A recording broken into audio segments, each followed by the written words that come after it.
आज हम एक ऐसे कानून की बात करें जिसने भारत में सरकार और आम नागरिक के रिश्ते की कह सकते हैं कि पूरी कहानी बदल दी। हाँ, ये एक ऐसा औजार है, एक ऐसा टूल है जो किसी भी आम इंसान को ताकत देता है, सीधे सत्ता के गलियारों से सवाल पूछने की हिम्मत देता है। बिल्कुल। हम बात कर रहे हैं सूचना का अधिकार अधिनियम 2005 की, जिसे हम सब आरटीआई के नाम से जानते हैं। हाँ, आरटीआई।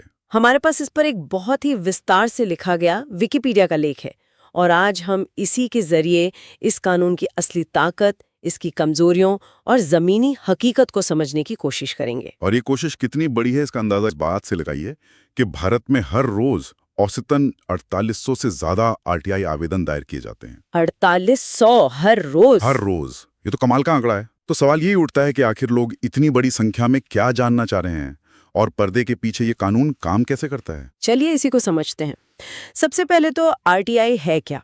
सीधे शब्दों में कहें तो ये भारत की संसद का बनाया एक कानून है जो नागरिकों को सरकारी जानकारी तक पहुंचने का एक पक्का अधिकार देता है। इसने 2002 के एक पुराने बेअसर से कानून की जगह ली थी। वो सूचना की स्वतंत्रता अधिनियम था शायद। हाँ, बिल्कुल वही। और इसका सीधा सा मकसद है कि सरकारी कामकाज में पारदर्शिता आए, यानी सब कुछ खुला खुला हो और अधिकारी अपनी जिम्मेदारी समझें, जवाबदेही बढ़े। जवाबदेही सही शब्द है। हाँ, लेकिन यहाँ एक बहुत दिलचस्प बात है। आरटीआई का जिक्र सीधे सीधे हमारे संविधान में एक मौलिक अधिकार की तरह नहीं है। अच्छा, मुझे लगा था ये मौलिक अधिकार होगा। नहीं, सीधे तौर पर नहीं, पर सुप्रीम कोर्ट ने कई बार ये कहा है कि ये हमारे दो सबसे जरूरी मौलिक अधिकारों का एक छिपा हुआ हिस्सा है। छिपा हुआ हिस्सा मतलब पहला अनुच्छेद 19(1)(a) यानी बोलने और अपनी बात रखने की आजादी, और दूसरा अनुच्छेद 21 यानी जीने का अधिकार। ये तो बहुत गहरी बात है। मतलब अगर हमें बोलने की आजादी है तो पहले हमें पता तो होना चाहिए कि बोलना किस बारे में। बिल्कुल। जानकारी के बिना तो बोलना या अपनी राय रखना अधूरा है। आपने बिल्कुल सही पकड़ा। इसीलिए इसे एक निहित मौलिक अधिकार या इम्प्लाइड फंडामेंटल राइट कहते हैं। कोर्ट का मानना है कि जानकारी के बिना आप अपनी राय नहीं बना सकते और बिना राय के लोकतंत्र का कोई मतलब नहीं। ये कानून इस सोच पर आधारित है कि लोकतंत्र में असली मालिक जनता है और उसे ये जानने का पूरा हक है कि सरकार उसके दिए हुए टैक्स के पैसे को कहां और कैसे इस्तेमाल कर रही है। एकदम सही। कानून कहता है कि किसी भी लोक प्राधिकरण को 30 दिन के अंदर जानकारी देनी होगी। लेकिन मुझे एक बात बहुत असरदार लगी। कौन सी? अगर मामला किसी की जान या आजादी से जुड़ा हो तो जानकारी सिर्फ 48 घंटों में देनी पड़ती है। हाँ, ये बहुत जरूरी प्रावधान है। ये दिखाता है कि ये कानून सिर्फ जानकारी का खेल नहीं है, ये जिंदगियां बचाने का भी एक जरिया बन सकता है। और ये ऐतिहासिक इसलिए भी है क्योंकि ये उस ऑफिशियल सीक्रेट्स एक्ट 1923 पर भारी पड़ता है जो अंग्रेजों के जमाने का कानून था। अच्छा, वो सीक्रेट्स एक्ट। हाँ, उस कानून का पूरा मकसद ही जानकारी को दबाना और हर चीज पर पर्दा डालना था। वो एक औपनिवेशिक मानसिकता थी जहां सरकार मालिक थी और जनता प्रजा। आरटीआई ने उस पूरी सोच को पलट दिया। और ये बदलाव सिर्फ मानसिकता का नहीं बल्कि दायरे का भी था। हाँ। आपने कहा कि यह सरकार से सवाल पूछने का अधिकार देता है, लेकिन सरकार का मतलब यहाँ क्या है? कौन कौन सी संस्थाएं इसके दायरे में आती हैं? ये बहुत अच्छा सवाल है क्योंकि इसका दायरा बहुत बड़ा है और लोक प्राधिकरण का मतलब सिर्फ दिल्ली के बड़े मंत्रालय नहीं है। इसका मतलब है आपका नगर निगम, आपका पुलिस थाना, सरकारी स्कूल, अस्पताल, यहाँ तक कि आपके गांव का पंचायत दफ्तर भी। मतलब कोई भी संस्था जो हमारे टैक्स के पैसे से चलती है। बिल्कुल। इसमें प्रधानमंत्री कार्यालय से लेकर संसद, सुप्रीम कोर्ट सब शामिल है। मतलब कार्यपालिका, विधायिका, न्यायपालिका तीनों। जी हाँ। और इतना ही नहीं, सरकार से सीधे या किसी और तरह से बड़ी आर्थिक मदद पाने वाले निकाय भी इसमें शामिल हैं। जैसे मिसाल के तौर पर इसमें वो गैर सरकारी संगठन यानी एनजीओज भी आ सकते हैं जिन्हें सरकार से अच्छी खासी फंडिंग मिलती है। अच्छा। एक मामले में तो ये भी तय हुआ कि अगर किसी संस्था के 95% से ज्यादा के खर्चे सरकार उठा रही है तो वो आरटीआई के दायरे में आएगी। लेकिन यहाँ एक बड़ा सवाल उठता है, निजी कंपनियों का क्या? जैसे जो बिजली या पानी सप्लाई करती हैं। और सबसे बड़ा मुद्दा, राजनीतिक दल। देखिए, आमतौर पर निजी कंपनियां आरटीआई के दायरे से बाहर हैं, लेकिन यहाँ एक पेंच है। केंद्रीय सूचना आयोग CIC ने सरबजीत रॉय बनाम दिल्ली विद्युत नियामक आयोग मामले में एक बड़ा फैसला दिया था। उन्होंने कहा कि जिन सरकारी कंपनियों का निजीकरण हो गया है, जैसे बिजली कंपनियां, वो RTI के दायरे में आएंगी क्योंकि वो जनता से जुड़ा एक जरूरी काम कर रही हैं। तो इसका मतलब है कि मैं अपनी बिजली कंपनी से ये पूछ सकता हूँ कि मेरे इलाके में बार बार बिजली क्यों कटती है? हाँ, आप पूछ सकते हैं। लेकिन मैं अपने पड़ोस की प्राइवेट फैक्ट्री से ये नहीं पूछ सकता कि वो कितना प्रदूषण फैला रही है। ये रेखा कहाँ खींची जाती है? ये एक बहुत ही मुश्किल सवाल है और इसकी सीमाएं अभी भी तय हो रही हैं। पर राजनीतिक दलों का मामला तो और भी ज्यादा पेचीदा है। हाँ, ये तो मैं जानना चाहता था। CIC ने एक बहुत ही साहसिक फैसला देते हुए देश की 8 राष्ट्रीय पार्टियों को RTI के दायरे में ला दिया था। वाह! तर्क ये था कि उन्हें सरकार से टैक्स में छूट, मुफ्त जमीन, दफ्तर जैसी कई सहूलियतें मिलती हैं, जो एक तरह की सरकारी फंडिंग ही है। सही बात है, लेकिन आज की तारीख में तो कोई भी राजनीतिक दल RTI का जवाब नहीं देता। ऐसा क्यों? क्योंकि CIC के फैसले के तुरंत बाद सरकार एक बिल ले आई ताकि पार्टियों को इससे बाहर रखा जा सके। अच्छा।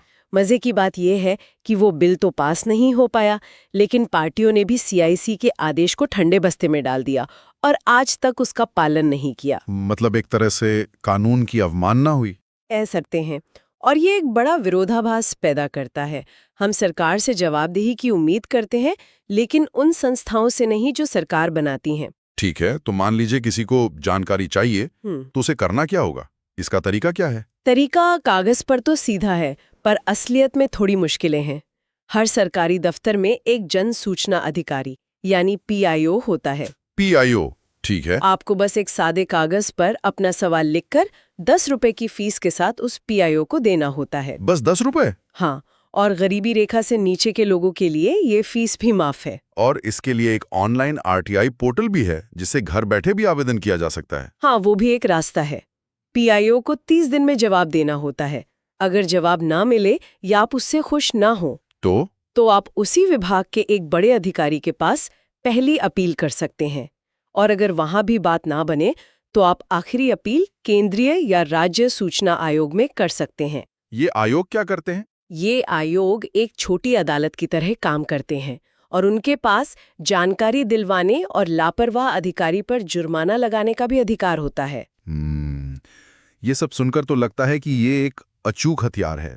कई कार्यकर्ता तो इसे ब्रिटिश उपनिवेशवाद से आखिरी मुक्ति भी कहते हैं। हाँ, कहा जाता है। और इसमें कोई शक नहीं कि इसने राशन कार्ड, पेंशन, जमीन के रिकॉर्ड जैसे मामलों में लाखों आम लोगों की मदद की है।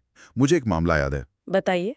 एक गांव के लोगों ने RTI डालकर पता लगाया कि उनके गांव के लिए जो स्कूल मंजूर हुआ था वो कागजों पर तो बन चुका था, लेकिन जमीन पर था ही नहीं। ओह! सिर्फ एक 10 रुपए के आवेदन ने करोड़ों का घोटाला सामने ला दिया। ये इस कानून की जमीनी ताकत है। बिल्कुल, लेकिन सिक्के का दूसरा पहलू भी है। इसकी राह में बहुत सी गंभीर चुनौतियां और खतरे हैं। और सबसे भयानक पहलू है RTI कार्यकर्ताओं पर होने वाले हमले। Commonwealth human rights initiative CHRI के आंकड़े बताते हैं कि पूरे भारत में 310 से ज्यादा मामले ऐसे हैं जहां जानकारी मांगने वालों पर हमला हुआ। एक मिनट रुकिए, 310 से ज्यादा हमले? हाँ, उन्हें डराया धमकाया गया या उनकी संपत्ति को नुकसान पहुंचाया गया। ये तो बहुत बहुत ज्यादा है। और बात यही खत्म नहीं होती है। 50 से ज्यादा लोगों की हत्या का सीधा शक RTI आवेदनों से जुड़ा है। 50 से ज्यादा हत्याएं सिर्फ जानकारी मांगने के लिए? जी। ये तो अविश्वसनीय है। यह तो इस कानून को एक अकादमिक चर्चा से निकालकर सीधे जीवन और मृत्यु का सवाल बना देता है। ये आंकड़ा सिर्फ एक डरावनी संख्या नहीं है, यह इस कानून की ताकत का एक उल्टा पैमाना है। वो कैसे? सोचिए, जो जानकारी मांगी जा रही है वो इतनी असरदार और विस्फोटक है कि उसे दबाने के लिए ताकतवर लोग हत्या तक करने को तैयार हैं। ये दिखाता है कि RTI सिर्फ जानकारी नहीं बल्कि सत्ता को सीधे चुनौती देने का एक हथियार है। 2008 की हिंदी फिल्म हल्ला बोल इन्हीं सच्ची घटनाओं पर आधारित थी। हमलों के अलावा क्या जानकारी हासिल करने में भी कोई बड़ी चुनौती है? हाँ, एक बहुत बड़ी चुनौती है आवेदनों को छोटे-मोटे तकनीकी कारणों से खारिज कर देना। जैसे कि? एक रिपोर्ट के मुताबिक दिल्ली में 60% अपीलें इसलिए खारिज हो जाती है क्योंकि वे टाइप नहीं की गई थीं या उनमें कागजों का इंडेक्स नहीं था। अच्छा। ये सब नौकरशाही की वो बाधाएं हैं जो आम आदमी को थका कर चुप करा देती हैं। लेकिन क्या ये बाधाएं एक तरह से जरूरी नहीं है? मेरा मतलब है, अगर लाखों आवेदन आ रहे हैं तो क्या कुछ नियम कानून के बिना सिस्टम पूरी तरह से ठप नहीं हो जाएगा? आपका सवाल जायज है और सिस्टम पर बोझ भी एक हकीकत है। लेकिन कानून की आत्मा ये कहती है कि जानकारी देना किसी भी सरकारी अधिकारी के मुख्य काम का ही हिस्सा है, कोई अलग काम नहीं। सही बात है। कई बार बौद्धिक संपदा अधिकार या गोपनीयता जैसे भारी भरकम शब्दों का इस्तेमाल करके भी जानकारी देने से मना कर दिया जाता है। हाँ, ये तो मैंने भी सुना है। जैसे आरबीआई ने नोटबंदी से जुड़ी अहम जानकारी देने से मना कर दिया, या उत्तर प्रदेश सिंचाई विभाग ने गोमती रिवरफ्रंट प्रोजेक्ट की जानकारी देने से इनकार कर दिया, जिस पर जनता के पैसे की बर्बादी के गंभीर आरोप थे। और गुजरात में तो हद ही हो गई, जब राज्य सूचना आयोग ने 10 लोगों पर आरटीआई डालने से ही पाबंदी लगा दी। हाँ, ये बहुत ही विवादित फैसला था। आयोग ने कहा कि ये लोग बार बार अर्जियां डालकर अधिकारियों को परेशान कर रहे थे। लेकिन क्या वो ऐसा कर सकते हैं? आलोचकों का कहना है कि कानून में किसी को भी ब्लैकलिस्ट करने का कोई अधिकार ही नहीं है। ये तो कानून की मूल भावना के ही खिलाफ है कि आप किसी को सवाल पूछने से ही रोकते। तो क्या इस कानून में समय के साथ कुछ बदलाव भी हुए हैं? हाँ, और एक बहुत बड़ा और विवादास्पद बदलाव 2019 में हुआ। क्या हुआ था 2019 में? एक संशोधन के जरिए केंद्र सरकार को ये अधिकार मिल गया कि वो मुख्य सूचना आयुक्त और दूसरे आयुक्तों का कार्यकाल और वेतन तय कर सकती है। पर इससे क्या फर्क पड़ता है? बहुत बड़ा फर्क पड़ता है। पहले उनका कार्यकाल 5 साल या 65 साल की उम्र तक था और वेतन चुनाव आयुक्तों के बराबर था। इससे उन्हें एक तरह की आजादी और सुरक्षा मिलती थी। आलोचकों को डर है कि अगर सरकार ही उनका कार्यकाल और वेतन तय करेगी तो वे सरकार के खिलाफ कड़े फैसले लेने में हिचकिचा सकते हैं। मतलब ये सूचना आयोग की स्वतंत्रता को कमजोर करता है। बिल्कुल। लेकिन उसी साल एक अच्छा फैसला भी तो आया था। हाँ, 2019 में ही सुप्रीम कोर्ट ने एक ऐतिहासिक फैसला सुनाते हुए भारत के मुख्य न्यायाधीश यानी सीजेआई के दफ्तर को भी आरटीआई के दायरे में ला दिया। अच्छा, सीजेआई का ऑफिस भी अब आरटीआई के दायरे में है? जी, ये न्यायपालिका में पारदर्शिता की ओर एक बहुत बड़ा कदम माना गया। तो एक तरफ आयोग की स्वतंत्रता पर सवाल उठे तो दूसरी तरफ न्यायपालिका ने खुद को पारदर्शिता के लिए खोला। ये जानना भी जरूरी है कि क्या कुछ ऐसे संगठन भी हैं जिन्हें इस कानून से पूरी तरह छूट मिली हुई है? हाँ, कानून की धारा 24 के तहत देश की खुफिया और सुरक्षा से जुड़ी 21 संस्थाओं को इससे छूट दी गई है। जैसे? इस लिस्ट में intelligence bureau IB, research and analysis wing raw, BSF, CRPF, DRDO जैसे नाम शामिल हैं। तो उनसे कोई भी जानकारी नहीं मांगी जा सकती? आमतौर पर नहीं, लेकिन यहाँ भी एक शर्त है। क्या शर्त है? अगर मामला भ्रष्टाचार या मानवाधिकारों के हनन का हो तो इन संगठनों को भी जानकारी देनी पड़ेगी। अच्छा, तो ये एक सेफ्टी वाल्व की तरह है। हाँ, एक बहुत जरूरी सेफ्टी वाल्व है ताकि ये संगठन पूरी तरह से जवाबदेही से बाहर ना हो जाए। तो इन सब बातों का निचोड़ क्या है? एक तरफ तो ये एक क्रांतिकारी कानून है जिसने आम नागरिक को मजबूत किया है, और दूसरी तरफ इसकी सफलता ही इसकी सबसे बड़ी दुश्मन बन गई है।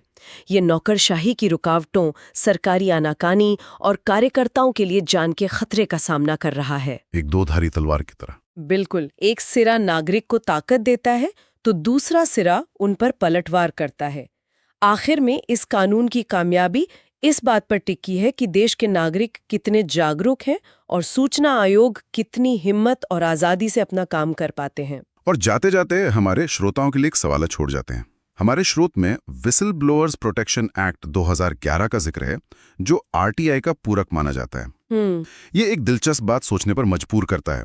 जहां आरटीआई नागरिकों को बाहर से जानकारी मांगने का अधिकार देता है, वहीं हमारा सिस्टम उन लोगों की हिफाजत कैसे करता है जो सिस्टम के अंदर से भ्रष्टाचार को उजागर करते हैं? ये बहुत अहम सवाल है। आरटीआई और विसल ब्लोअर सुरक्षा कानूनों के बीच का रिश्ता, उनका तालमेल या टकराव भारत में पारदर्शिता की असली लड़ाई के बारे में शायद और भी बहुत कुछ बता सकता है।